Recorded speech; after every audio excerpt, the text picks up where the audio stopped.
사도행전 8장 1절로 8절까지의 말씀.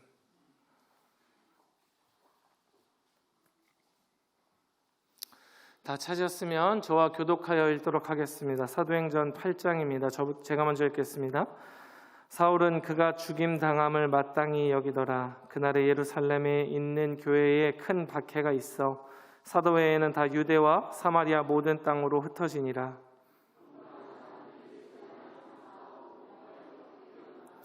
사울이 교회를 잔멸할새 각 집에 들어가 남녀를 끌어다가 옥에 넘기니라.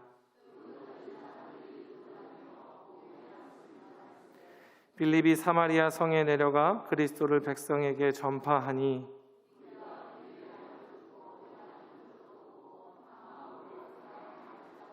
우리 7절과 8절 함께 읽겠습니다.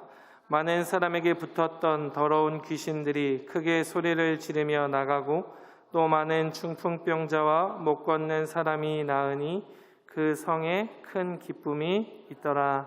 아멘. 오늘 우리가 함께 읽은 이 사도행전은 그 내용에 따라서 분류를 해보면 크게 세 단락으로 분류해서 이해를 할 수가 있습니다. 첫 번째 단락은 1장에서 7장까지인데요. 그 주된 내용은 예수님께서 부활 승천하신 후에 성령의 역사가 이 땅 가운데 일어나게 되고 그것으로 인하여서 그 교회가 어떻게 시작되었는지를 우리에게 보여줍니다. 그리고 오늘 우리가 함께 읽었던 8장부터 12장까지는 예루살렘 교회에서부터 유대 땅을 넘어 이방에 전파되고 있는 그 복음에 관하여서, 교회의 역사에 관하여서 기록하고 있죠.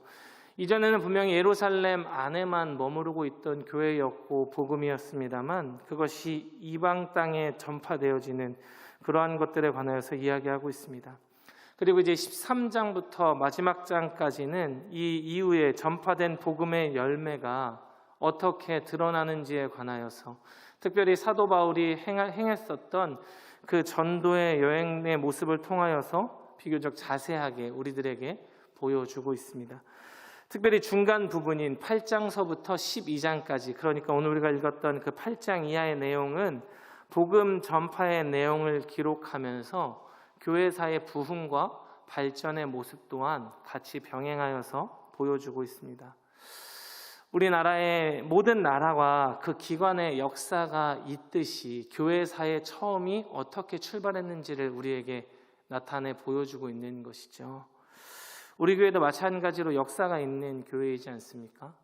한양교회에서 시작하여서 의정부 열방교회로 세워지고 또 이곳 가운데에서도 이제 또 얼마 전에 작년에 교육관도 아름답게 준공을 하고 새로운 역사를 이어나가고 있습니다. 여러분, 새로워진 교육자실 보셨나요? 기가 막힙니다, 여러분. 못 보신 분들 있으면 예배 마치고 한번 가서 구경하고 가보세요. 기가 막혀요. 담임 목사님께서 처음 지을 때 전국에 있는 교회 중에 가장 아름다운 교육자실로 만들겠다라고 말씀해 주셨는데 진짜 전국에서 제일 아름다운 것 같아요. 이렇게 교회가 부흥하고 발전하는 것이죠.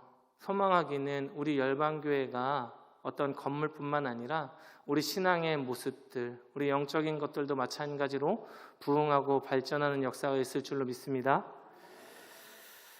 그렇게 복음이 전파되고 믿음의 초석을 다져나갈 때에 하나님께서는 집사 스데반을 사용하셨습니다.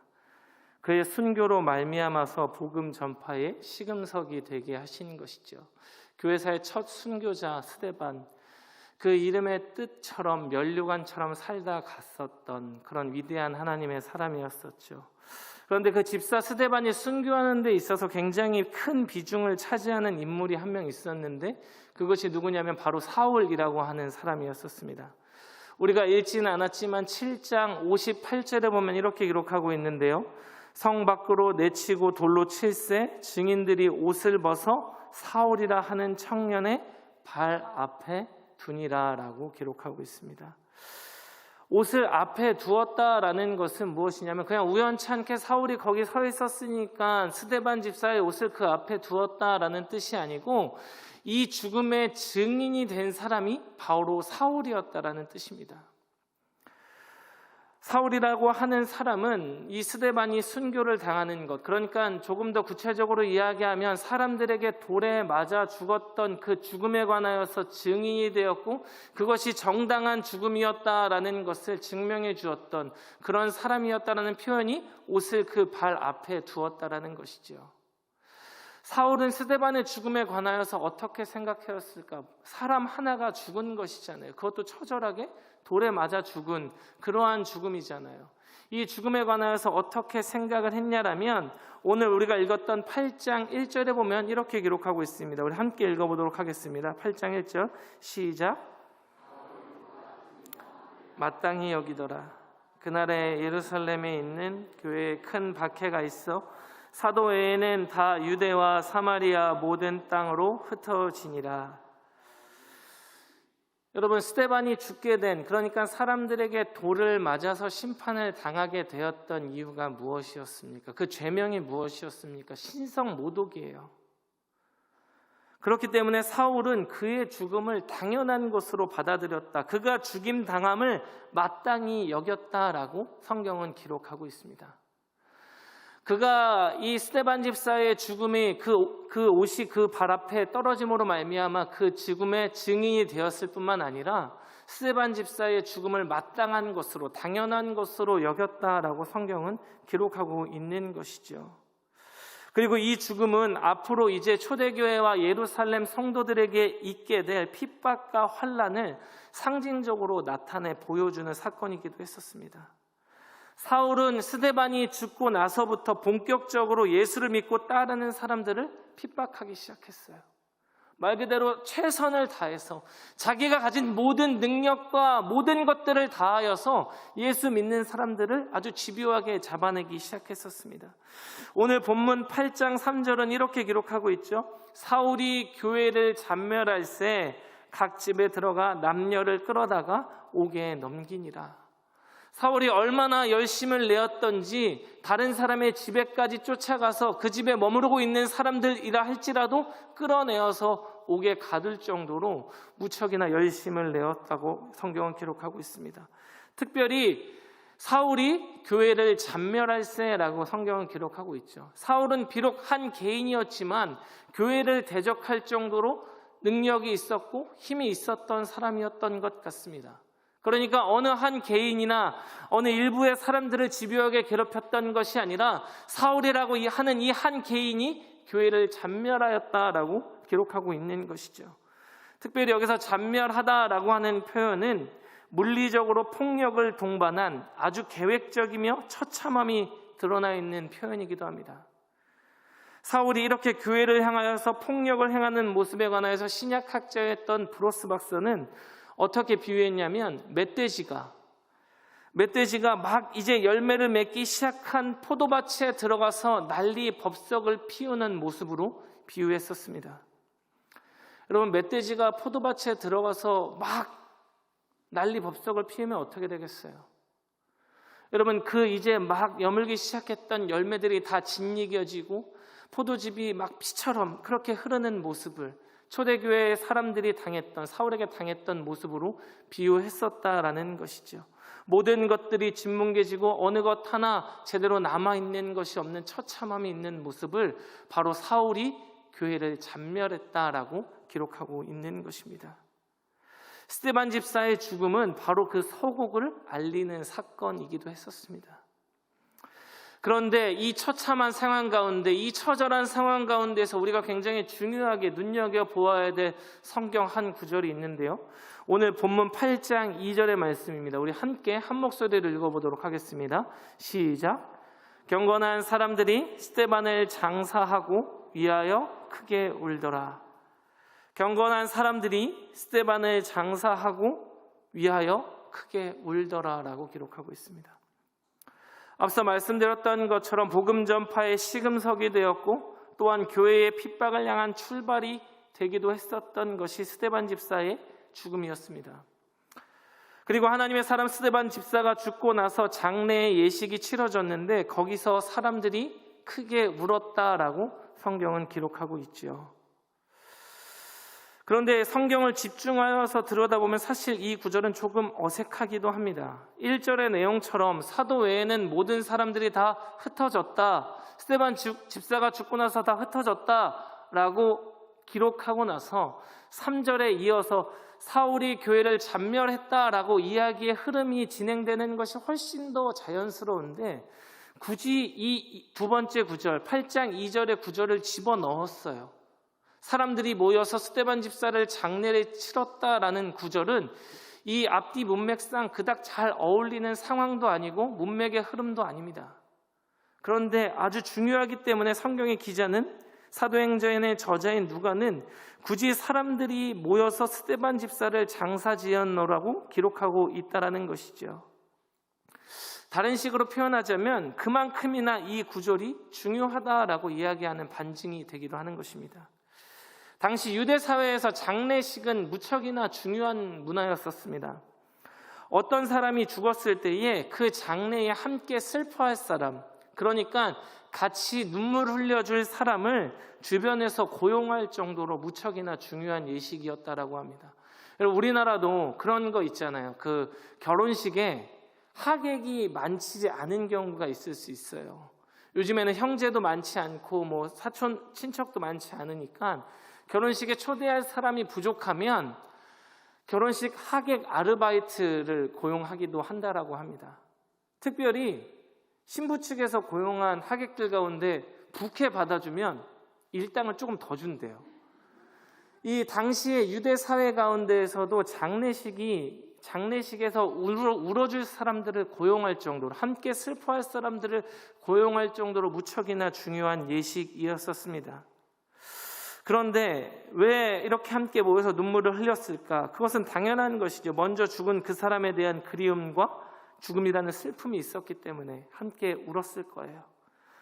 그런데 여러분, 앞서 이야기 드렸잖아요. 스데반이 죽은 이유가 무엇이었습니까? 신성 모독 때문에 죽은 거예요. 처절하게 돌에 맞아 죽었어요. 당시의 유대 사람들은 다른 죄악들보다도 이 신성 모독에 관하여서는 결단코 용서가 없었습니다. 그러니까 사람을 돌로 쳐서 죽이기까지 한 것이지요. 그런데 그런 이유로 죽은 사람 앞에서 슬피 울며 장사를 지낸다. 여러분, 이것은 자칫 잘못하면 사람들에게 오해를 사서 스데반과 같은 공범으로 몰릴 위기가 얼마든지 있을 수 있는 상황이라는 거예요. 저 사람은 죽어 마땅한 사람이야. 사울은 그래서 그 사람이 죽음이 마땅하다라고 여길 정도로 그렇게 아주 악랄한 생각을 가지고 있었어요. 어찌 보면 사울뿐만 아니라 당시에 주변에 있던 모든 유대인들이 가지고 있었던 공통적인 생각일지도 모릅니다. 그런데 그 사람을 위하여서 슬피 울며 크게 울며 그를 위하여서 장사를 지냈다. 그를 위하여서 장례식을 치렀다. 여러분, 이것은 어찌 보면 사람들에게 무척이나 따가운 눈총을 받고 비난을 받는 것뿐만 아니라 자칫 잘못하면 자신들의 목숨까지도 위험할 수 있는 무척이나 어려운 상황이었다라는 것이죠. 그럼에도 불구하고 그를 위하여 크게 울던 무리들이 있었노라고 성경은 이야기하고 있습니다. 여러분, 사실 예수님께서도 마찬가지로 십자가에 달리시고 나서 그 제자들의 행동이 여러분 어떠했었습니까? 한 명도 예외 없이 모두가 도망쳤었습니다. 그 죽음에 자신이 연관되어 있다라는 사람들의 오해를 살까 봐서 예수님을 모른다라고 이야기하는, 나는 저 사람을 알지도 못한다라고 이야기하는 제자가 있었을 정도였었습니다. 여러분, 그런데 사실 그 모습이 우리들의 모습일지도 모르죠.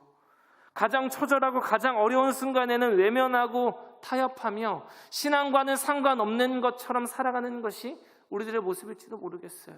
그러면서 적당히 타협하고 적당히 뒤로 물러서며 어쩔 수 없었다라고 스스로를 생각하는 것이 우리들의 모습일지도 모르겠죠. 그런데 스데반 집사가 죽고 나서 그곳에 있었던 경건한 사람들의 모습은 달랐습니다. 스데반 집사가 전하다가 죽게 된 그 복음을 받아들였던 사람들이었었고, 진정한 결단과 복음의 힘이 무엇인지를 깨달아 아는 사람들이었던 것입니다. 성경은 이러한 사람들을 향하여서 무엇이라고 이야기하느냐? 경건한 사람들이었다라고 이야기합니다. 우리 8장 2절 말씀 한 번만 다시 띄워주시겠어요? 8장 2절 말씀에 보면 경건한 사람들이 스데반을 장사하고 위하여 크게 울더라라고 기록하고 있죠. 그냥 스데반 주변에 있었던 사람들이 아니라 경건한 사람들, 경건한 무리들이라고 성경은 이들을 지칭하고 있습니다. 그렇다면 여기서 말하고 있는 이 경건이라는 것이 도대체 무엇이기에 사람들로 하여금 목숨을 잃을지도 모르는 상황에서 집사 스데반을 위하여 눈물을 흘리게 하는 것일까? 여러분, 오늘 여기서 말하고 있는 이 경건이라고 하는 단어는 헬란말로 율라베스라고 하는 헬라어입니다. 이 단어는 신약 성경에서 오직 누가가 기록했던 두 권의 성경, 누가복음과 사도행전에만 등장하는 단어인데요. 누가복음 2장에 보면 아기 예수가 유대의 정결 예식을 위하여서 성전에 올라갈 때 만났던 사람 가운데 한 명이 시므온이라는 사람이 있어요. 이 시므온이라는 사람 앞에 경건한 사람이었다라고 기록하고 있고요. 또 이제 이 집사 스데반을 위하여서 울던 사람들 앞에 이 율라베스라고 하는 단어가 사용되어져 있습니다. 여러분, 이 단어가 가지고 있는 뜻은 무엇이냐면 경건하다, 그러니까 경외하며 구별되어지다라는 뜻이 있고요. 두 번째 뜻이 무엇이냐면 잘 붙잡다, 주의하여서 확실하게 붙들다라는 뜻이 있습니다. 이것이 성경에서 이야기하고 있는 경건의 사람들인 것이죠. 그러니까 스데반이 전한 복음을 들은 이 사람들은 무엇을 붙들고 있었던 것입니까? 주의 말씀을, 주의 복음을 확실하게 붙잡고 있었던 사람이었습니다. 그리하여서 세상과 구별되어서 살아가게 된 것이죠. 혹여 우리들이 우는 것으로 인하여서 핍박을 당하고 스데반과 같이 신성 모독하는 무리로 낙인이 찍힌다 할지라도 그들은 스데반 집사를 위하여서 장사를 지냈고 크게 울었습니다. 이것을 다른 각도로 보면 어떤 행동이라고 할 수 있습니까? 스데반을 위하여서 울며 장사했던 무리들은 복음을 위하여서, 말씀을 위하여서 결단했던 사람들이에요. 말씀을 확실하게 그리고 주의하여서 붙듦으로 말미암아 세상과 구별되어서 이것이 옳은 것이야, 이것이 내가 가야 될 길이야 깨달으며 결단했던 그러한 사람들이라는 것이죠. 여러분, 복음을 위한 결단이라는 것은 세상을 향해 있었던 우리의 삶이나 삶의 목표나 가치 등을 다시 하나님께로 돌리는 것을 이야기합니다. 그래서 삶의 모습에서 복음이 드러나고 내 영혼에 새겨진 그 말씀들이 나타나며 나의 시선이 하나님께 향하도록 하는 것이죠. 그것이 믿음을 향한, 복음을 향한 결단이 되는 것입니다. 여러분, 그들은 말씀을 붙들고 복음을 붙들고 있던 자들이었기에 주변의 사람들이 따가운 시선으로 바라본다 할지라도 스데반 집사를 위하여서 크게 울 수 있었습니다. 여러분, 세상은 여전히 우리를 핍박하고 잔멸하며 어떻게 해서든지 낙심하게 만들기 위해서 많은 노력을 기울입니다. 아담과 하와의 때부터 그러했었고 예수 그리스도가 다시 오기까지 계속해서 세상은 여전히 우리를 핍박하고 고난을 줄 거예요. 환난을 가져다 줄 거예요. 여러분, 그러한 상황 가운데에서 우리도 이들과 마찬가지로 경건하여서 신앙의 결단이, 말씀의 결단이 우리 삶 가운데 드러나야만 하는 것이죠. 여러분, 신앙의 결단, 신앙의 어떤 복음의 결단이라고 이야기하니까 마치 무엇인가 비장한 것 같아요. 그런데 사실은 그렇지 않아요. 말씀을 따라 사는 것, 우리가 배운 대로 행하는 것, 바로 그 안에 진리가 있는 것이거든요. 이들이 왜 스데반을 위하여서 올 수가 있었습니까? 그의 죽음이 마땅한 죽음이 아니라 순교였다라는 것을 알고 있는 거예요. 복음을 위한 죽음이었다라는 것을 알고 있는 거예요. 세상의 사람들은 시시했지만 그들의 결단 가운데에는 그러한 의미가 담겨져 있는 것입니다.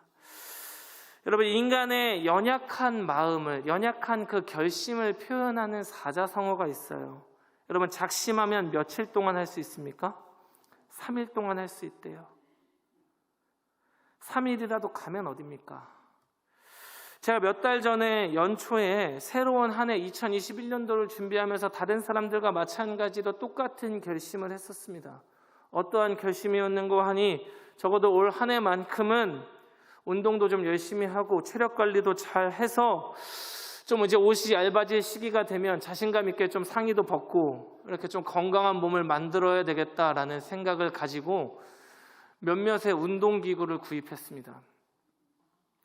여러분, 이 이야기의 결론이 어떠하실지 충분히 예상되시리라고 생각되어지는데 그 운동기구가 어떻게 되었을까요? 다른 집들과 마찬가지로 저희 아이들의 장난감이 되었고 옷을 걸어놓는 옷걸이의 용도로 사용되어지고 있습니다.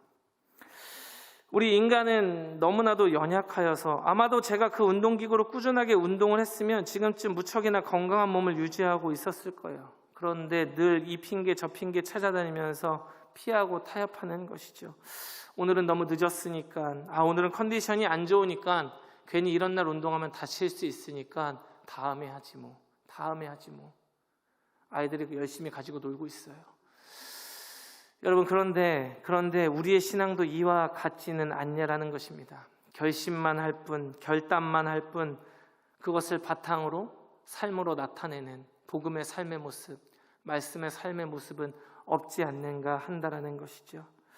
오늘 큰 소리로 울고 있었던 경건한 사람들은 그저 장래의 슬픔으로 우는 것이 아니라 복음의 결단이 있었고 다짐이 있었습니다. 그것이 그들의 눈에서 흐르는 눈물로써, 통곡의 소리로서 표현이 되었던 것입니다. 여러분, 우리는 성경을 통해서 이와 비슷한 행동을 했었던 한 사람을 발견할 수 있습니다. 그것이 누구냐면 바로 니고데모라는 사람이죠.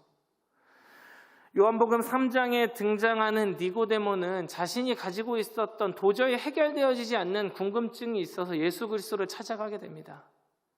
예수 그리스도를 찾아가게 되는데, 그가 예수를 찾아갈 때 언제 찾아가게 되었냐면 한밤중에 찾아가게 돼요. 왜 한밤중에 찾아갔습니까? 다른 사람들이 볼까 봐.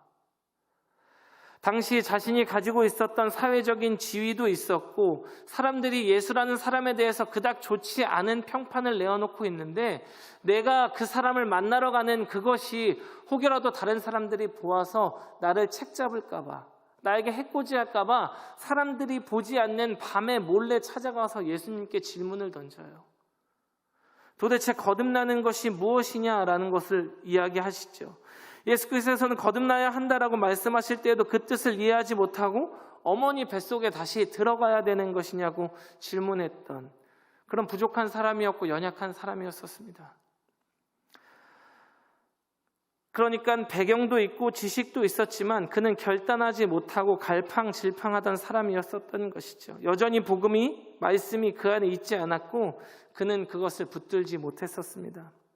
그런데 시간이 흘러서 요한복음 19장에 보면 예수님이 십자가에 달리시고 나서 예수 그리스도를 장사 지낸 사람의 이름이 나오는데 그것이 누구였었습니까? 바로 니고데모였어요. 아리마대 사람 요셉과 함께 그리스도를 장사 지냈었습니다. 여러분, 이것이 어떠한 행동입니까?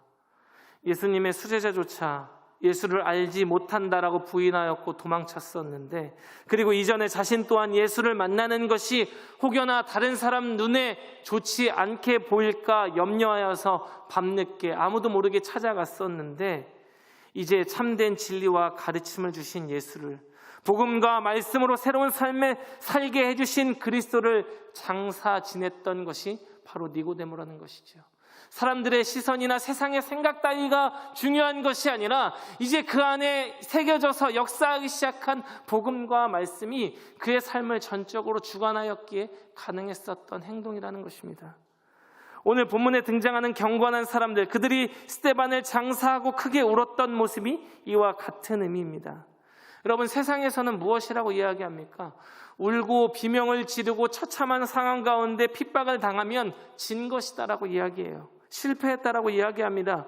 사울은 교회를 잔멸할 때에 피가 낭자하고 물리적인 폭력까지 동원하였으며 집까지 쳐들어가서 남녀를 끌어다가 옥에 가두었다라고 이야기합니다. 여전히 그들에게는 슬피 울 일들만 남아 있었습니다. 그런데 이 사람들이 울었던 것은 그들이 처한 현실의 슬픔을 뛰어넘는 결단의 울음이었고 결심의 행동이었었습니다. 이제부터 복음의 역사가 시작되며 이제부터 말씀에 붙들린 바 살아가겠다라는 다짐이 이 울음 가운데 담겨져 있었던 것이죠. 여러분, 우리 열방교회 모든 성도님들의 삶의 모습에 동일하게 복음과 말씀에 붙들린 결단과 다짐이 있기를 소망합니다.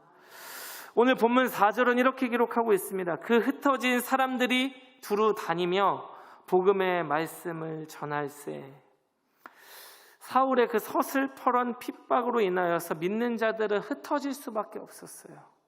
사도들을 제외한 모든 무리들이 다 흩어질 수밖에 없었습니다.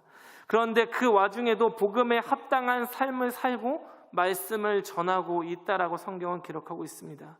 여러분, 이것이 무엇입니까? 이것이 무엇입니까? 여러분, 그들이 앞서서 흘렸던 그 눈물, 결단했던 삶의 모습들이 핍박을 당하여서 다른 지역으로 쫓겨나면서 터전을 옮기면서도 복음을 전하는 삶으로 살게 했던 것이죠. 이것이 말씀에 붙들림 받은 경건의 삶이 되는 것입니다. 사실 믿음으로 인하여 핍박을 받고 옥에 갇히고 고통을 당했는데도 여전히 복음을 전한다? 여러분, 이건 쉽지 않은 일이죠.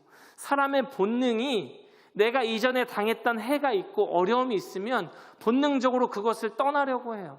다시는 행하려고 하지 않는다라고요. 여러분, 불에 댄 사람이 불 근처에 가까이 가겠어요? 안 가겠어요? 안 가요. 내가 가지고 있던 그 고통의 기억 때문에. 지금 이 사람들은 삶의 터전을 옮길 수밖에 없는 처절한 상황 가운데 있었습니다. 나와 함께 예수 믿던 사람들은 붙잡혀가서 물리적인 폭력을 당하였었고 자기 자신들도 쫓겨서 다른 곳으로 옮겨갈 수밖에 없는 처절함이 있었어요. 무엇 때문에요? 그들이 믿는 믿음 때문에, 그들이 영혼 가운데 새겨졌던 복음 때문에 그렇게 쫓겨나갈 수밖에 없었는데 그들은 여전히 그 믿음의 행동으로, 신앙의 결단으로 복음을 전하였다라고 이야기하고 있습니다. 그것이 경건한 사람들이 흘렸던 눈물 때문인 것이죠. 여러분, 그런데 사실 이렇게 이야기하지만 쉽지 않은 결단이었음이 분명합니다. 앞서 이야기 드렸던 것처럼 사람들은 누구나 이전에 가지고 있었던 좋지 않은 기억으로부터 멀리 떨어지려 하거든요. 여러분, 지난 4월 19일에 담임 목사님과 몇몇의 교역자들이 자전거를 타러 횡성에 갔어요. 저도 갔습니다. 죽을 뻔했어요. 강원도를 얕잡아 봤습니다. 그 산길을. 몇몇의 교역자들과 함께 출발을 했는데 가장 먼저 뒤처진 것은, 산길을 오르며 자전거로 오며 가장 먼저 뒤처진 것은 이재국 목사님과 저였습니다. 사람들이 앞서 나가고 더 이상 그 자전거 페달을 밟을 힘이 없어서 둘 다 내려서 자전거를 끌고 터덜터덜 걸어가기 시작했습니다. 다행히 이제 산길이 끝나고 내리막 코스에서부터 다시 쭉 내려가는데 가장 체력이 부족한 저부터 또 나가 떨어지기 시작했습니다. 사람들은 앞서가고 혼자 터덜터덜 밟으면서 너무너무 힘들더라고요. 잠시 쉬면서 아내에게 영상통화를 걸었습니다. 여보, 내가 여기서 쓰러지면 그냥 횡성에 묻어줘. 이 말을 남기고 영상통화를 끊었어요.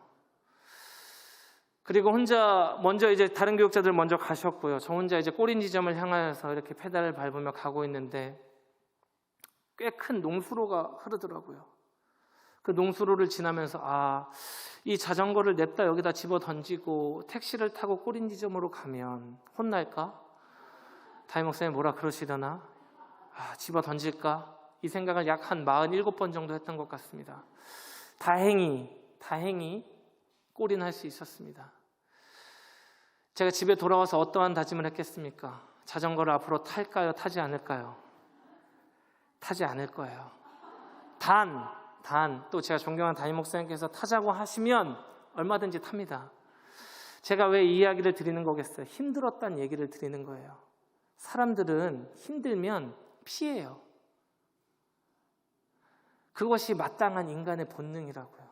이들이 복음 때문에 당했던, 사도 바울 앞에서 당했던 그 처절함은 앞서서 이야기 드렸던 것처럼 마치 멧돼지가 이제 막 여물기 시작하는 포도밭에서 난리법석을 피우는 것처럼 폭력이 동반하고 피가 낭자했던 처절함이었었습니다. 그런데 그 경건했던 무리들은 여전히 스데반을 위하여서 눈물을 흘렸었고 그 결단으로 말미암아서 그들이 삶의 터전을 옮겨가는 그 와중에서도 복음을 전하기 시작했다고요. 바로 여기서부터 이방 땅을 향한 복음의 역사가 시작되었던 것입니다. 여러분, 우리 교회가, 우리 모든 성도들이 이렇게 믿음의 결단과 다짐이 있는 신앙생활을 할 수 있었으면 좋겠습니다. 여러분, 여러분들의 그 보시기에 오른편에 보면 무엇이라고 써져 있습니까? 다시 어디의 자리로요? 다시 예배의 자리로 나오는 것이 이제는 결단이 필요한 시대가 되어버렸습니다. 믿음의 결단, 복음의 결단이 우리에게 있어야만 하는 시대가 되어버렸어요. 어찌 보면 가장 큰 결단이 우리들에게 요구되는 시기가 얼마 남지 않은 것 같습니다. 무척이나 어려운 결단이고 결심일지도 모르겠어요. 그것을 삶으로 나타내는 것이 여전히 처절함이고 여전히 고통의 시간들일 수 있습니다. 그런데 오늘 성경은 무엇이라고 이야기합니까? 경건한 사람들, 말씀을 확실히 붙든 그 사람들은 스데반 집사를 위하여서 울었었고 그들이 여전히 쫓겨가면서도 복음을 전하였었습니다. 여러분, 그러한 삶의 결단이 우리들의 결단이 되기를 소망합니다. 우리 마지막으로 말씀 한 구절만 읽고 설교를 마치도록 하겠는데요. 본문 8절의 말씀입니다. 함께 읽도록 하겠습니다. 시작. 그 성에는 큰 기쁨이 있더라. 아멘. 여러분, 이제 어떻게 바뀐 거예요? 우리가 읽었던 8절에는 크게 울었어요. 그런데 복음을 전해지고 그들이 그 신앙의 결단과 그들의 삶의 모습 가운데 나타난 복음의 증거들이 8절에 와서 어떻게 바뀌었습니까? 그 성에 무엇이 있더라? 큰 기쁨이 있더라. 여러분, 생각해보면 뭐가 기쁜 거예요? 아무것도 기쁘지 않아요. 여전히 그들을 향한 핍박과 여전히 그들을 잡으려 하는 수많은 시도들이 여전히 존재하고 있었습니다. 그런데 무엇이 기쁜 것입니까? 하나님의 복음으로 말미암아 그 복음이 전하여지고 부흥하여지고 발전하는 것으로 말미암아 하나님의 마음이 그들의 마음이 되어서 하나님의 기쁨이 곧 그들의 기쁨이 되었다는 것이죠. 여러분, 우리 교회가 그런 교회 되었으면 좋겠습니다. 다시 예배의 자리로 나오는 것, 우리의 신앙을 지켜내는 것이 이제는 다짐이 필요하고 결단이 필요한 시대가 되어버렸으나 여전히 상황과 현실에 굴복하지 아니하고 경건함을 지켜냄으로 말미암아 그들 가운데 말씀에 붙들림 바 된 것으로 말미암아 스데반을 장사하고 복음을 증거하였던 초대교회의 성도들의 모습들처럼 신앙을 지켜내기가 어려운 현실 속에 살아가지만 우리의 경건을 지켜내고 말씀을 지켜내어서 살아있는 복음을 전하는 우리 열방교회와 모든 성도님들 되어질 수 있기를 주님의 이름으로 축원드립니다.